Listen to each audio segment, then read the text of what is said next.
I have the pleasure of introducing to you the wonderful lady who made me look so beautiful today. I do, right? Okay. You do. All right. And her name is Cynthia Thompson, and her company is called Makeup by Cynthia. Cynthia, let's talk about your company and who you are and how you got started. It's actually Sensacious Makeovers, and that's Makeup by Cynthia. Sensacious. It stems from the name Cynthia, and that's how we came up with that. I actually provide makeup services for different occasions, whether it be proms, makeovers, for photo shoots, weddings, film, TV, music whatever videos. is needed. Yeah, whatever is needed. That's what I provide makeup for. Now, initially, how would people contact you? How do they find you? Word of mouth, number one. I have email address. I have a couple of profiles on some of the sites, like MySpace. I have a business profile there. Okay, and we'll get your number toward the end. Let's talk about when people come to you, do you talk to them about skincare? Do you, and how did you get started? What brought you to makeup? If I see that there's a need for skincare, I will ask them what they actually use on their skin, if I can see something that's not right, and I'll make recommendations for skincare. A lot of times people just come, they just want to find an everyday look for themselves. I can make recommendations for that. I will accompany people to a makeup counter of their choice, and we'll do a day look or whatever look they're looking for, and we'll go with that. Now, could you go to a company maybe, because no offense for all the working people in America, I have, coming out of corporate America, seen so many women with blue eyeshadow and pink lipstick. Why is that the only two colors that people think they should wear? I mean, given the whole range of makeup that's available now. Now, see, by me being in the field, I find that to be different. A lot of people are actually scared of blue and pink, but it can be worn. It's just all depends on how you wear it and it's different ways you can wear it. You can tone it down and make it more subtle. It's all about placement and the tools that you actually use. I mean, some makeup does call for, some occasions call for other types of makeup, and some occasions call for more subtle. Could you go to workplace and educate women in the workplace? Of course, absolutely, yes. Okay, and then what types of look? Okay, it's 4:00 p.m. on a Thursday. Okay. What should my makeup look like? Every day, getting off work, going to a business meeting or a happy hour. Just what you have on. That's what it's going to look like before you get off, right? It might look like this at 8 o'clock. Right, but what happens is you could always bump it up a little bit. You could smoke out the corners a little bit in the eye, maybe deepen the lip a little bit, and contour the cheeks a little more. Now, do you find there are a lot of people, cosmetics is a huge industry right now, cosmetic surgery. People are getting lipo, eyebrows, eye wax.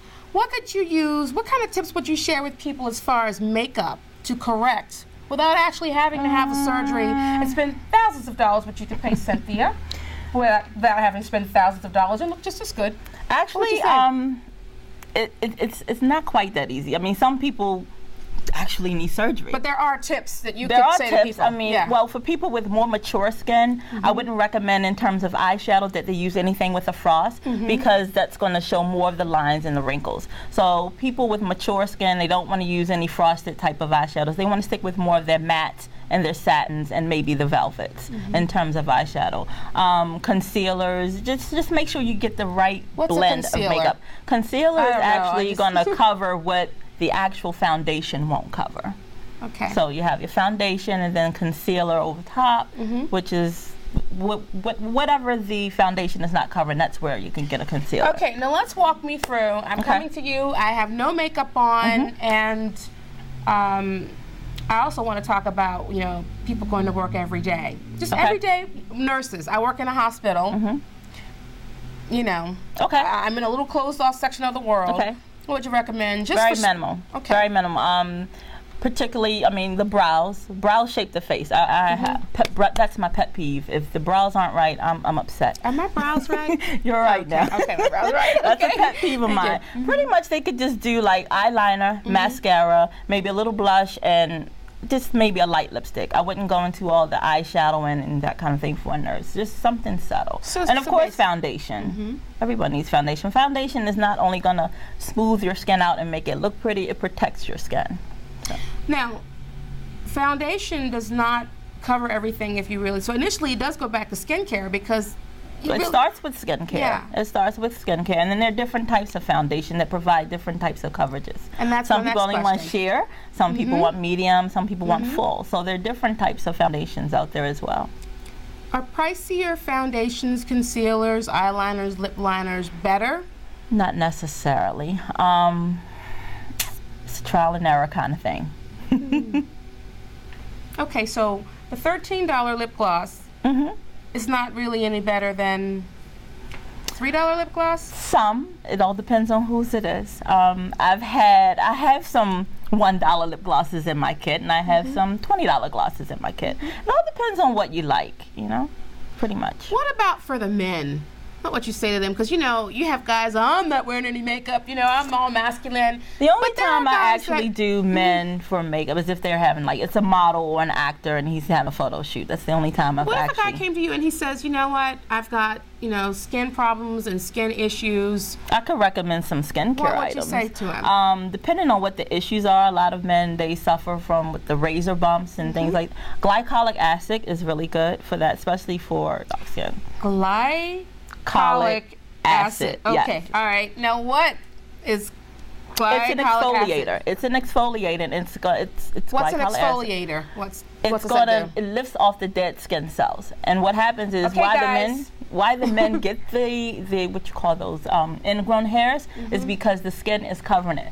So what the exfoliator is going to do is take that dead skin off so the hairs can actually come through and it won't leave bumps. Now, don't get me too high tech on skincare. Makeup, not skincare. Well, that's why I'm asking. I know a little bit though. Yeah, well, that's fine. But, okay. I mean, you've told us more than I knew before you started. With guys, I also know that a lot of them are. You said what are they called now? The guy that gets the pedicures and the manicures, and I forget the term that they have for the men now. Is it metrosexual. Right. Yeah, so for all the metrosexual guys, is there a basic skincare or just basic makeup?